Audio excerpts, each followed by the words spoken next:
కాంగ్రెస్ పాలనలో మళ్లీ పాత రోజులు వచ్చాయన్నారు బీఆర్ఎస్ నేతలు. సాగు తాగునీటికి మళ్లీ కటకటలాడే పరిస్థితి వచ్చిందన్నారు. కృష్ణా నీళ్లను ఏపీ ఎత్తికెళ్తున్నా రాష్ట్ర ప్రభుత్వం చోద్యం చూస్తోందని విమర్శించారు. బీఆర్ఎస్ లీడర్లను కాంగ్రెస్ అక్రమంగా కేసులు పెడుతుందన్నారు. ఎన్ని అక్రమ కేసులు పెట్టినా ఎదుర్కొనే సత్తా బీఆర్ఎస్ పార్టీకి ఉందన్నారు డాక్టర్ ఆర్ఎస్ ప్రవీణ్ కుమార్.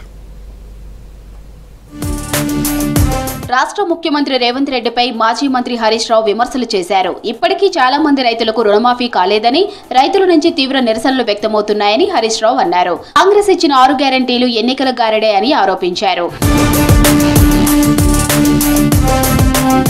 తెలంగాణ దాచిపెట్టుకున్న కృష్ణా నీళ్లను ఏపీ ఎత్తుకెళ్తున్నా రాష్ట్ర ప్రభుత్వం చోద్యం చూస్తుందని అన్నారు మాజీ మంత్రి జగదీష్ రెడ్డి. హరీష్ రావు ప్రశ్నలకు సమాధానం చెప్పకుండా మంత్రి ఉత్తర్ కుమార్ మాట్లాడుతున్నారని విమర్శించారు.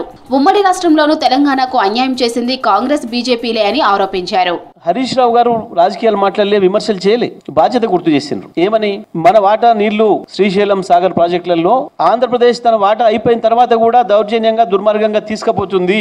దయచేసి మంత్రి గారు ఉత్తమ్ కుమార్ రెడ్డి గారు, ముఖ్యమంత్రి గారు ఆ వైపు చూడండి అని చెప్పాను. కానీ దానికి ఉత్తమ్ కుమార్ మాట్లాడిన మాటలేంది? కాంగ్రెస్ పార్టీ అక్రమ కేసులు ఎన్ని పెట్టినా ఎదుర్కొనే సత్తా బీఆర్ఎస్ పార్టీకి ఉందన్నారు డాక్టర్ ఆర్ఎస్ ప్రవీణ్ కుమార్. తెలంగాణలో అరాచక శక్తులు రాజ్యమేలుతున్నాయని, పోలీసు అధికారులు రేవంత్ రెడ్డి అక్రమ ఆదేశాలు పాటించవద్దని విజ్ఞప్తి చేశారు. ఈరోజు తెలంగాణలో అరాచక శక్తులు రాజ్యమేలుతున్నాయి. మొట్టమొదట నేను రేవంత్ రెడ్డి గారికి ఒక్కటే వార్నింగ్ ఇస్తున్నా.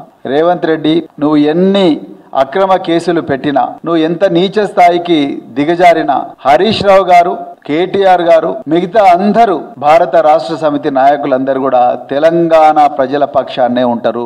బేలిగడ్డ బ్యారేజ్ కుంగిన ఘటనపై కేసీఆర్, హరీష్ రావు దాఖలు చేసిన పిటిషన్పై హైకోర్టులో విచారణ జరిగింది. భూపాలపల్లి జిల్లా కోర్టు ఉత్తర్వులను కొట్టివేయాలని హైకోర్టులో పిటిషన్ దాఖలు చేశారు కేసీఆర్, హరీష్ రావు. ఇరువురి వాదనలు విన్న తరువాత తదుపరి విచారణ సోమవారానికి వాయిదా వేసింది హైకోర్టు.